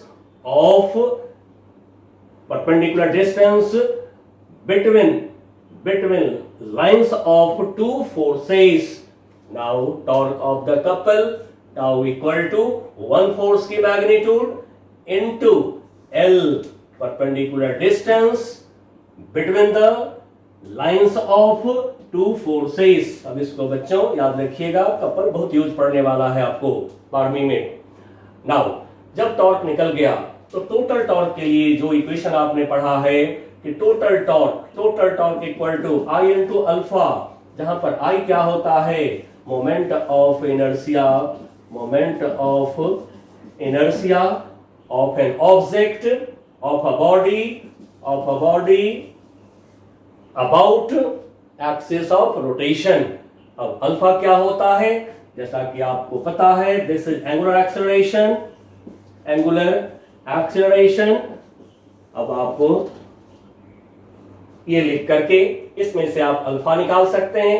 alpha निकालने के बाद यदि अल्फा कांस्टेंट है तो फिर वहां पर जो इक्वेशन ऑफ रोटेशनल मोशन है, omega equal to omega 0 plus alpha t, theta equal to omega 0 t plus half alpha t square, and omega square equal to omega 0 square plus 2 alpha into theta. Like linear motion में जैसे होता है v equal to u plus a t, बिल्कुल उसी तरह से s equal to u t plus half t square. Angular velocity at time t, initial angular velocity alpha angular acceleration, theta is angular displacement in time t। बस ये 3 equation use करिए यदि alpha constant है तो। नहीं यदि alpha variable हो गया कहीं, अल्फा आपका फंक्शन हो गया कहीं, तो फिर वहां पर कैलकुलस को यूज कर लेंगे।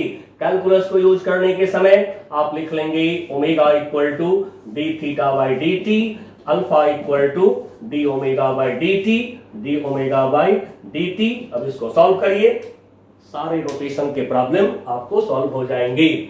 अब टॉर्क का यूनिट तो ऑलरेडी आप जानते हैं, न्यूटन इंटू मीटर यूनिट हो जाएंगे टॉर्क के। चलिए ये बच्चों रोटेशन का जो यूज था अपने 12th क्लास में वो मैंने आपको दिखा दिया। अब आप बोल्डली रोटेशन की प्रॉब्लम को सॉल्व करिएगा। नाउ अब एक सिंबल हम लोग एक्सेलरेशन का थोड़ा पहचान लेते हैं, फिर उसके बाद में सिंपल हार्मोनिक मोशन, जिससे कि सबसे ज्यादा क्वेश्चन आते रहते हैं कॉम्पिटिशंस में, उसकी बात हम कर लेंगे। एंड सो क्या है एक्सेलरेशन के लिए एक सिंबल जिस पर नजर रखनी है, जैसा कि बच्चों आप जानते हैं v velocity equal to dx by dt, where x is displacement, a equal to dv by dt, जहां v is velocity। अब v के जगह पर इसको मैं रख देता हूं d by dt, और v के जगह पर ये रखा हमने dx by dt। Now this is equal to d2x upon dt square. ये ब्रैकेट हटाया नहीं है, कोई मल्टीप्लिकेशन नहीं है। एक बार x को डिफरेंशिएट किया तो v मिला, दोबारा डिफरेंशिएट किया तो a मिला, and so d2x by dt square is second derivative, या कहिए डबल डिफरेंशिएशन ऑफ x। अब उसी तरह से अल्फा के लिए alpha equal to d omega by d t, d omega by d t, omega को फिर हम लिख लें d theta by d t, लिख लें ओमेगा को d theta by d t, तो फिर यहां से ये आ जाएंगे d two theta by d t square, double differentiation of angular displacement theta with respect to time is angular acceleration. अब बच्चों इन दोनों सिंबल को पहचानते हुए और मैं आपको एसएचएम सिखा देता हूं। एसएचएम वन लाइन का कॉन्सेप्ट पर चलता है। अब वो वन लाइन कॉन्सेप्ट में क्या हम आपको सिखाने जा रहे हैं सीख लीजिए, और आसानी से इजीली आप जो है एसएचएम की प्रॉब्लम को सॉल्व करिएगा, ऑसिलेशन की प्रॉब्लम को सॉल्व करिएगा। नाउ सबसे पहली बात तो एसएचएम जो होता है स्मॉल ऑसिलेशन में होते हैं, small oscillation and simple harmonic motion, SHM simple harmonic motion. अब इस मोशन में दो कंडीशन है जिस पर हमें नजर रखना होता है। वो कौन से कंडीशन है? Number 1 acceleration, acceleration. अब एक्सीलरेशन ए हो या अल्फा हो, जो भी हो, acceleration of object is always towards mean position, always towards mean position. And number 2, acceleration is directly proportional to displacement of object from mean position। ये है 2 कंडीशन। जब ये 2 कंडीशन सेटिस्फाई होगा तभी हम बोलेंगे SHM, अदरवाइज सारे ऑसिलेशन को SHM नहीं बोल देंगे। जो भी oscillation to and fro motion दिखाई पड़े तो पहले जांच कर लीजिएगा ये 2 कंडीशन यदि है वहां पर ऑब्जेक्ट के पास में तो एसएचएम बोलिए। अब एसएचएम के लिए थोड़ा मैं आपको हिंट कर रहा हूं। सिंपल हार्मोनिक मोशन की प्रॉब्लम फोर्स की प्रॉब्लम है। फोर्स की प्रॉब्लम जैसा कि हमने आपको सिखा दिया है, 3 स्टेप में फोर्स को दिखाना है, रिजॉल्व करना है along line of motion, perpendicular to line of motion. उसके बाद 3rd स्टेप लेना है, रिजल्टेंट फोर्स निकालना है along line of motion equal to M into A. वही करिए यहां पर भी। तो यहां पर मैं सबसे पहले जो एसएचएम में एक्सेलरेशन का इक्वेशन है वो लिख देता हूं, क्योंकि उसी को देख करके आप एसएचएम कंफर्म करेंगे। इन एसएचएम में acceleration a equal to minus omega square x, ये हो गया लीनियर मोशन में एसएचएम के लिए। अब एंगुलर एसएचएम यदि होता है, रोटेशनल मोशन में यदि एसएचएम होता है तो फिर वहां पर alpha angular acceleration minus omega square theta, theta जान चुके हैं एंगुलर डिस्प्लेसमेंट। बस अब जो है यहां पर ओमेगा को ध्यान रखिएगा। ओमेगा जो है ऑसिलेटरी मोशन में कहीं भी जहां कहीं ऑसिलेशन होगा, ओमेगा का नाम है एंगुलर फ्रीक्वेंसी, एंगुलर फ्रीक्वेंसी। अब आपने फ्रीक्वेंसी का नाम सुना है, तो जो सर्कुलर मोशन ओमेगा का फॉर्मूला है 2 पाई न्यू यही रहेंगे। जहां पर ये जो न्यू है, इस न्यू को कहते हैं फ्रीक्वेंसी। अब आपको पता है न्यू इक्वल टू 1/t, जहां t को कहते हैं time period, t is time period. अब टाइम पीरियड जो ऑसिलेटरी मोशन में हम बोलेंगे, सर्कुलर मोशन में तो आप बोलते हैं time of one revolution, time of one rotation is time period, but oscillatory motion में आगे और पीछे इसको कहते हैं वन ऑसिलेशन। वन ऑसिलेशन के टाइम को कहते हैं टाइम पीरियड। अब आप ओमेगा की जगह पर 2 पाई न्यू रख करके आप न्यू निकाल सकते हैं। यदि आपने ओमेगा की जगह पर 2 पाई बाई टी रख लें, जैसे मैं लिख देता हूं न्यू की जगह 1 बाई टी, तो ओमेगा हो जाएगा हमारा 2 pi by T. 2 pi by T रख करके आप टाइम पीरियड कहीं भी निकाल सकते हैं। अब वन लाइन की कॉन्सेप्ट मैं एसएचएम का देता हूं, ज्यादा नहीं आपको परेशानी होगी। आप एक लाइन याद रखिएगा तो सारे एसएचएम की प्रॉब्लम सॉल्व हो जाएंगे। अब वो क्या है, चलिए मैं लिखता हूं। द मोस्ट इंपॉर्टेंट, यहां मैं निशान लगा के लिख रहा हूं, इन oscillation find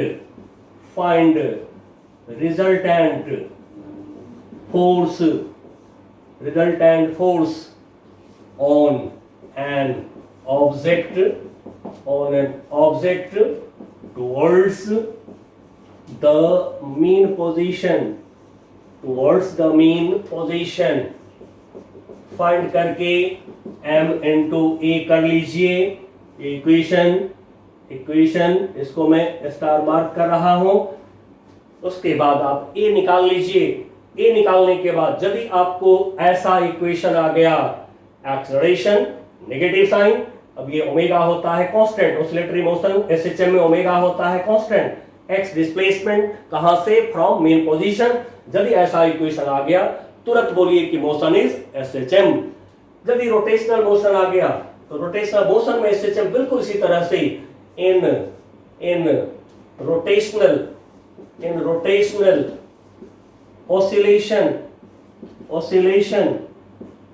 रोटेशनल ऑसिलेशन मतलब कि बॉडी जो है थीटा एंगल आगे रोटेट किया, थीटा एंगल पीछे रोटेट किया, तो इसको रोटेशनल या एंगुलर ऑसिलेशन भी कह सकते हैं आप। Rotational oscillation find total torque on object towards mean position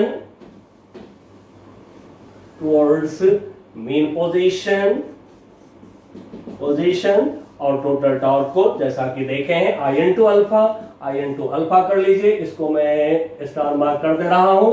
तब यहां से अल्फा निकाल करके चेक कर लीजिए। यदि आपका इक्वेशन ऐसा आ गया, alpha equal to negative constant angular displacement, ये कांस्टेंट है, तो फिर समझ जाइए कि हमारा जो ऑसिलेशन है इस समय एसएचएम है। यदि अल्फा आपने निकाला, ए निकाला और माइनस नहीं आया, यानी कि डिस्प्लेसमेंट एक्सेलरेशन ये दोनों अपोजिट डायरेक्शन में है इस समय। यदि अपोजिट डायरेक्शन में एक्सेलरेशन डिस्प्लेसमेंट नहीं हुआ, टुवर्ड्स मेन पोजीशन एक्सेलरेशन आपका नहीं हुआ, तो तुरंत कहेंगे this is only oscillation not SHM. तो बच्चों अब मैंने आपको एसएचएम सिखा दिया है। अब इसमें टाइम पीरियड के लिए ओमेगा की जगह 2 पाई बाई टी रख लीजिएगा, टाइम पीरियड निकल जाएंगे। फिर भी मैं थोड़ा सा एक निकाल देता हूं ताकि डायरेक्ट एक फॉर्मूला आपके पास आ जाएगा। तो फिर फॉर टाइम पीरियड के लिए लिख लीजिए ए इक्वल टू माइनस हटा के ओमेगा स्क्वायर एक्स, क्योंकि टाइम नेगेटिव होता नहीं है ना। ओमेगा की जगह 2 पाई बाई टी रखा, स्क्वायर इनटू एक्स। नाउ यहां से टी स्क्वायर इक्वल टू हो जाएंगे, T square equal to 4 pi square X upon A. Now T equal to 2 pi under root X upon A, अब ये time period का मैं equation निकाल दिया हूं, एक्स डिस्प्लेसमेंट, ए एक्सेलरेशन, ऐसे याद रख लीजिएगा कि time period is equal to 2 pi displacement upon acceleration. अब बच्चों आपको पूरे टूल्स एंड टेक्निक्स हमने दे दिया है फॉर होल 12 क्लास। आप इसको देख करके सारे चैप्टर्स 12 का पढ़िएगा, प्रॉब्लम सॉल्व करिएगा, आपसे प्रॉब्लम सॉल्व होगा। अब अगली क्लास में मैं आपको 12 का फर्स्ट चैप्टर स्टार्ट करने जा रहा हूं, इलेक्ट्रोस्टैटिक्स। Bye bye.